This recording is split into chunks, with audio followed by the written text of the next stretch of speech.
नमस्कार, मैं हूं पंकज झा और आप मेरे साथ देख रहे हैं ऑफ द रिकॉर्ड। लेकिन सबसे पहले आप सबको नए साल की बहुत बहुत मंगल कामनाएं।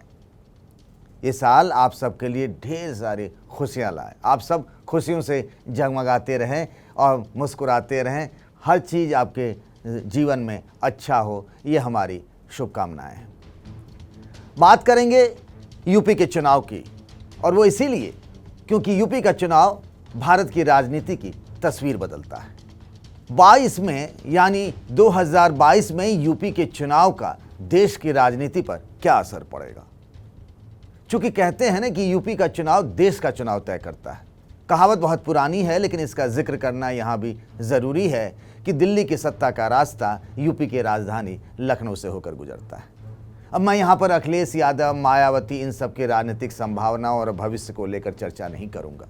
आज चर्चा योगी आदित्यनाथ की। एक वो नाम जो 5 साल पहले एक दूसरी पहचान लिए हुए था।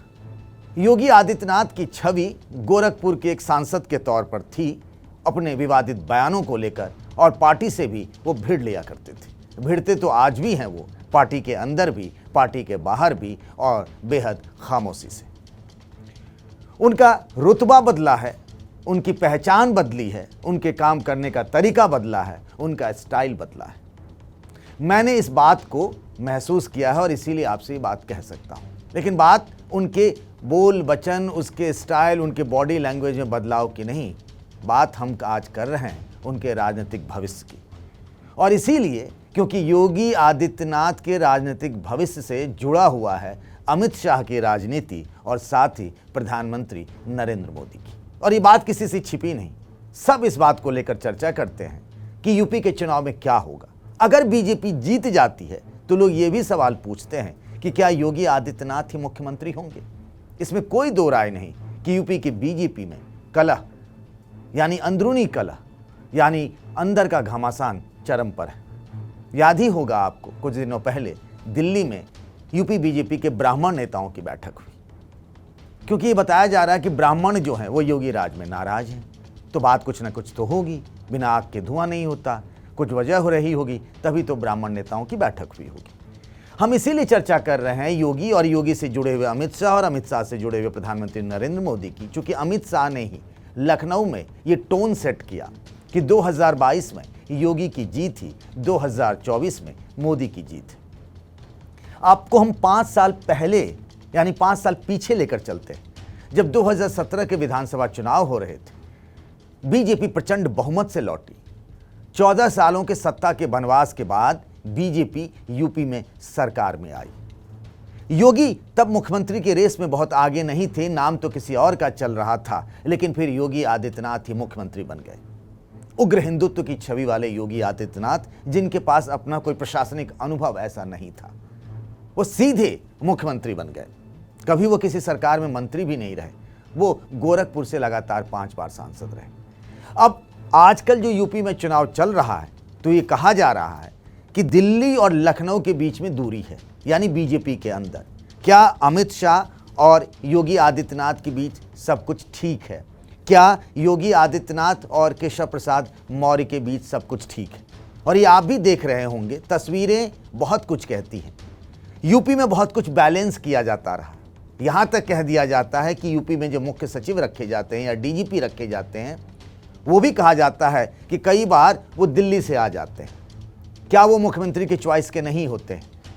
अरविंद शर्मा जो कि एमएलसी हैं और कभी प्रधानमंत्री नरेंद्र मोदी के साथ लंबे समय तक काम करने वाले आईएएस अफसर जो रिटायरमेंट से पहले ही यूपी भेज दिए गए और एमएलसी बनाए गए, उनके बारे में तरह तरह की कहानियां कही गई कि प्रधानमंत्री कुछ और चाहते थे, योगी आदित्यनाथ ऐसा नहीं चाहते थे। कहानी पर्दे के पीछे बहुत कही जाती है उनके बारे में भी।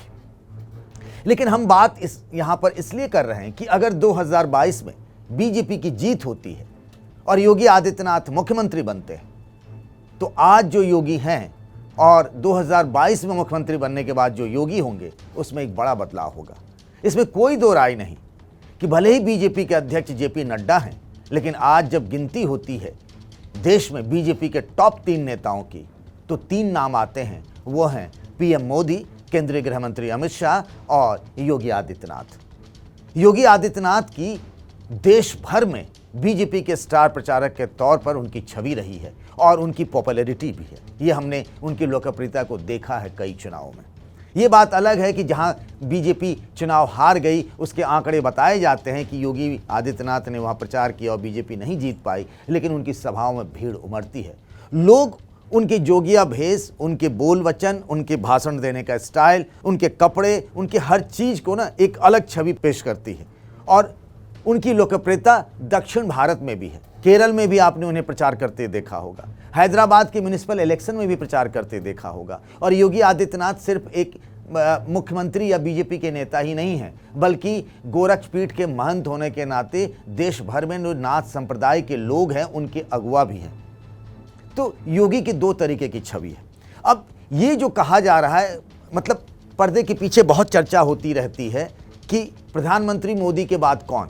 हालांकि ये बात साफ है कि प्रधानमंत्री मोदी तो अभी हैं ही और 2024 में भी वही प्रधानमंत्री पद के उम्मीदवार होंगे।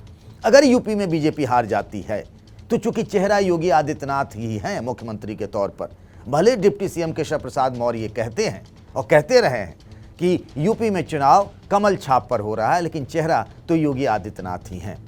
और अगर योगी आदित्यनाथ के चेहरे पर चुनाव होता है और बीजेपी चुनाव प्रचंड बहुमत से जीत लेती है तो योगी आदित्यनाथ का ग्राफ जो अभी यहाँ है वो बढ़ के यहाँ पहुँच जाएगा। पूरे देश भर में एक नैरेटिव बनेगा। योगी अपनी छवि के बूते यूपी के मुख्यमंत्री बनेंगे।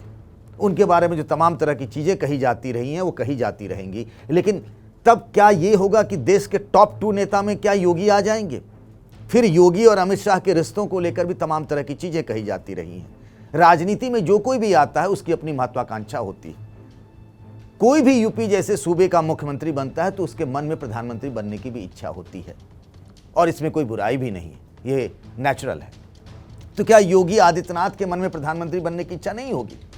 जाहिर सी होगी। वो कहते नहीं हैं लेकिन होगी। और तब जब योगी मुख्यमंत्री बनेंगे दूसरी बार, मान लीजिए 2022 में ऐसा होता है, तो ये ग्राफ बहुत तेज़ी से बढ़ेगा और एक तरीके से ना बीजेपी के लिए भी संजीवनी का काम करेगा। उस बंगाल में जहां बीजेपी 200 पार का नारा देती थी, उस चुनाव में हार के बाद से बीजेपी के लिए बहुत बड़ा संकट खड़ा हो गया था। यूपी में जीत होगी तो उसका क्रेडिट प्रधानमंत्री मोदी को तो जाएगा ही, केंद्रीय गृह मंत्री अमित शाह को भी जाएगा कि बीजेपी के चाणक्य के तौर पर, लेकिन अमित शाह आज उस रोल में नहीं है जिस रोल में वो पिछले चुनाव में थे। कभी पार्टी के महामंत्री और यूपी प्रभारी होने के नाते और फिर पार्टी के राष्ट्रीय अध्यक्ष होने के नाते वो प्रबंधन देख रहे थे, लेकिन आज एक बड़े स्टार प्रचारक, बड़े चेहरे के तौर पर योगी हैं। तो क्या योगी के मुख्यमंत्री बनते ही देश की बीजेपी की राजनीति बदलेगी? क्योंकि आप अगर केंद्रीय मंत्रिमंडल में देख लें, चाहे दूसरे राज्यों के मुख्यमंत्री जो बीजेपी के हैं, उनमें भी ना योगी को लेके बहुत अट्रैक्शन है। योगी के समर्थकों की अपनी संख्या है। तो क्या योगी की राजनीतिक महत्वाकांक्षा, अमित शाह की अपनी महत्वाकांक्षा, इन दोनों में कोई टकराव के आसार हैं? ऐसा कहा जाता रहा है, मतलब आगे ही तय होगा। लेकिन एक बात तय है कि 2022 के चुनाव सिर्फ देश की राजनीति ही नहीं बदलेगी, यूपी की राजनीति ही नहीं बदलेगी, बहुत कुछ बदलेगा। जैसे लालकृष्ण आडवाणी और अटल बिहारी वाजपेयी की एक जोड़ी थी, वैसी ही जोड़ी कही जाती है केंद्रीय गृह मंत्री अमित शाह, प्रधानमंत्री नरेंद्र मोदी की। तो इन दोनों के रहते हुए जब दोबारा यूपी के मुख्यमंत्री बनेंगे योगी आदित्यनाथ, वो कहाँ फिट बैठेंगे, वो कहाँ तक आगे जाएंगे, उनका प्रभाव कहाँ तक जाएगा, पार्टी के अंदर, पार्टी के बाहर और देश की राजनीति में, इस पर सबकी नज़र होगी। और 2022 में ये सबसे बड़ी खबर भी होगी जिस पर हमारा लगातार हमारी भी नज़र होगी और आपकी भी। तो नए साल के मंगल कामनाओं के साथ आज के लिए बस इतना ही। नमस्कार।